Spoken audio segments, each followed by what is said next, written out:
ఆ సందర్భంలో ముఖ్యమంత్రి గారు 24 ఆగస్టుకు రాకుండా బాగా వానలు పడుతున్నాయి, నా హెలికాప్టర్ నా గాలి మోటార్ గాలి ఎగురుతలేదు కాబట్టి నేను తర్వాత పర్యటనకు వస్తా అని చెప్పి సెప్టెంబర్ 4వ తారీఖు నాడు పర్యటనకు రావడం జరిగింది. వచ్చి ఆయన అన్ని తిరిగిపోయిండు, చూసుకొని ముఖ్యమంత్రి గారు అన్న మాటలు ఏంటంటే, వరదల కారణంగా చనిపోయిన వారి కుటుంబాలకు 5 లక్షల రూపాయలు ఇస్తాం, పంటలు దెబ్బతిని ఇసుక మేటలు ఎక్కడైతే వేసినాయో వారందరికీ ప్రత్యేక సాయం అందిస్తాం, పశువులు చనిపోయిన వారిని ఆదుకుంటాం, ఇండ్లు కూలిపోయిన వారికి ఇందిరమ్మ ఇండ్లు ఇస్తాం, వరద సాయంపై మళ్ళీ 15 రోజుల్లో సమీక్ష చేసి మీ అందరికి అండగా ఉంటామని ముఖ్యమంత్రి గారు ఆనాడు చెప్పడం జరిగింది. దారుణం ఏంటంటే ఇంట్లో ఏ ఒక్కటి కూడా జరగలేదు. కేవలం ఒక 400 ఇండ్లకు 11,000 రూపాయలు తక్షణ సహాయం కింద అందించి బయటపడ్డారంటే ఇంతవరకు ప్రభుత్వం నుంచి ఎవరు కూడా వెనక్కి తిరిగి చూసిన పరిస్థితి లేదు.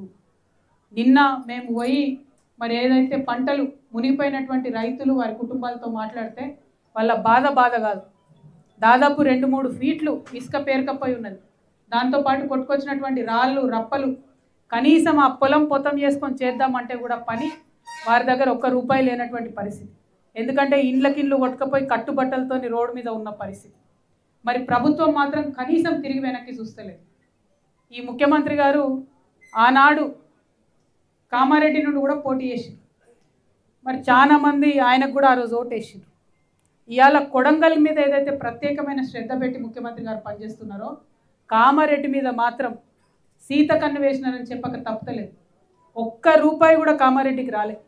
దాంతోపాటు ముఖ్యమంత్రి గారు వెళ్ళేటప్పుడు తొవ్వల బ్రిడ్జ్ కూడా చూసుకుంటూ పోయాను. లింగంపల్లి టు కామారెడ్డి వచ్చే మధ్యలో ఉండే బ్రిడ్జ్ కొట్టుకపోయింది. అది దాన్ని కూడా ఆయన అక్కడ ఆగి చూసిండు. ఎంత దారుణం అంటే ఇంత నాగరిక ప్రపంచంలో కామారెడ్డి టు లింగంపల్లి మళ్ళీ మీదికి అది జుక్కల దాకా పోతుంది. ఆ బ్రిడ్జ్ కొట్టుకపోతే 2 నెలల పాటు మీరందరూ కూడా వార్తలు రాసి అలసిపోయినరు. ఈ పక్క బస్సు దిగాలి, 30 ఫీట్ల లోతుకు నడవాలి, ఆ పక్క పోవాలి, అక్కడ ఆటో పట్టుకొని మళ్ళీ ఊరు దాకా పోవాలి. అటువంటి పరిస్థితుల్లో 2 నెలలు కామారెడ్డి ప్రజలు ఇబ్బంది పడితే తర్వాత కాంట్రాక్టర్కి ఇస్తే ఆయన వచ్చి మట్టి పోసిపోయాడు. ఇప్పుడు కూడా నిన్న మేము రాంగ్ ఆగి చూసినాం, ఓన్లీ మట్టి రోడ్డు ఉంది.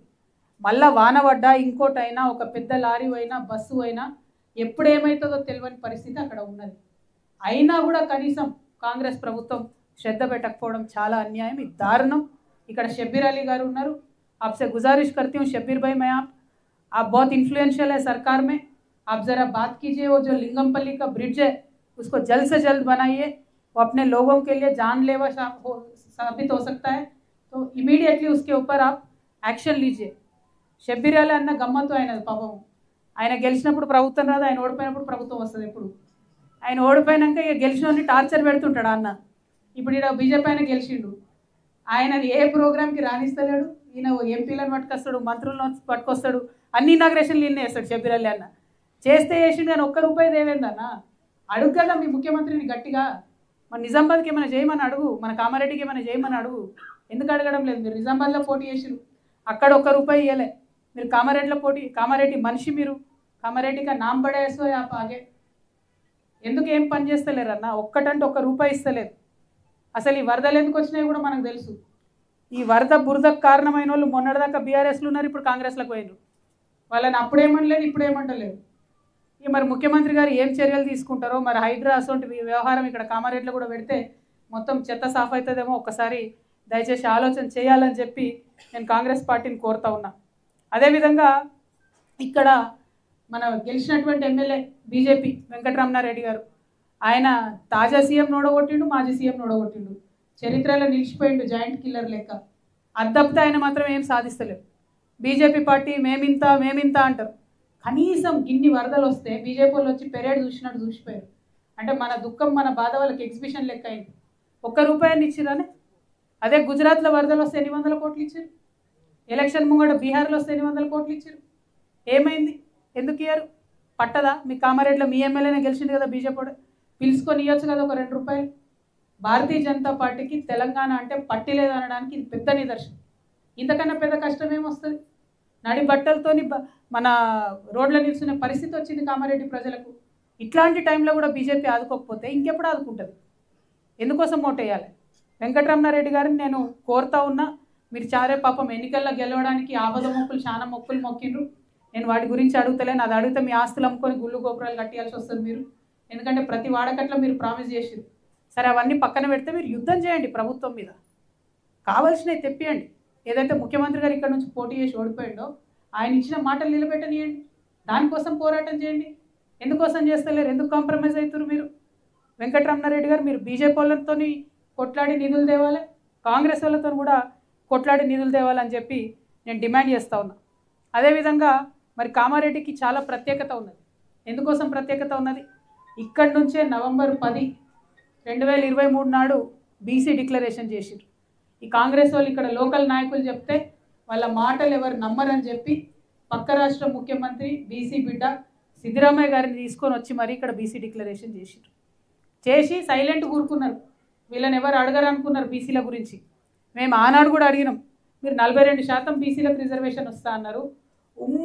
ఉమ్మడి నిజామాబాద్ జిల్లాలో కామారెడ్డి నిజామాబాద్ కలిపితే 2023 ఎన్నికలలో ఒక్క బీసీకి కూడా కాంగ్రెస్ పార్టీ టికెట్ ఇవ్వాలి, ఒకటంటే ఒక బీసీకి. ఆ రోజు అది కూడా చెప్పినాం. అయినా సరే బీసీ బిడ్డలు ఆనాడు కాంగ్రెస్ పార్టీని నమ్మిండ్రు, సిద్ధరామయ్య గారిని చూసిండ్రు, ఓట్లేసిరు, గెలిపించారు. కానీ వాగ్దానం చేసి మీరు మర్చిపోయారు. మీరు మర్చిపోయిన తెలంగాణ జాగృతి మర్చిపోలేదు. మేము వెంటబడ్డాం.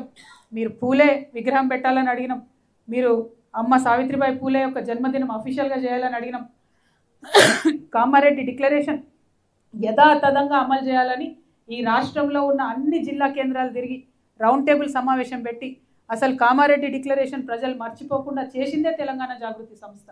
ఒకటి కాదు, రెండు కాదు, బీసీ డిక్లరేషన్లో మీరు అనేక మాటలు ఇచ్చారు. ఆ మాటలన్నిటి మీద కూడా మేము వెంటబడ్డాం. మా పోరాట ఫలితంగా ఇలా ఒకటి కాదు 2 బిల్లులు వచ్చినాయి. మేము 3 బిల్లులు పెట్టాలని అడిగినాం వాస్తవానికి, కానీ ఒకటి కాదు 2 బిల్లులు వచ్చినాయి. ఆ 2 బిల్లులు వస్తే అవి ప్రెసిడెంట్ దగ్గర ఇరుక్కున్నాయి. మళ్ళీ మేము వార్నింగ్ ఇచ్చినాం బీజేపీకి, కాంగ్రెస్కి, మీరు కనుక ఖచ్చితంగా ఆర్డినెన్స్ తీసుకొచ్చి బీసీలకు 42% రిజర్వేషన్ ఇవ్వకపోతే రైలు రోకో చేస్తామని చెప్పిన మానాడు. చేస్తామని చెప్తే తెల్లారికల్లా గవర్నమెంట్ ఆర్డినెన్స్ పెట్టింది. ఆ ఆర్డినెన్స్ మళ్ళా గవర్నర్ దగ్గర ఆగిపోయి ఉన్నది. కాబట్టి ఈ అంశాలన్నిటి మీద కూడా సీరియస్గా ఫైట్ చేస్తున్నాం. ఖచ్చితంగా బీజేపీ మీద కొట్లాడతాం, కాంగ్రెస్ మీద కొట్లాడతాం.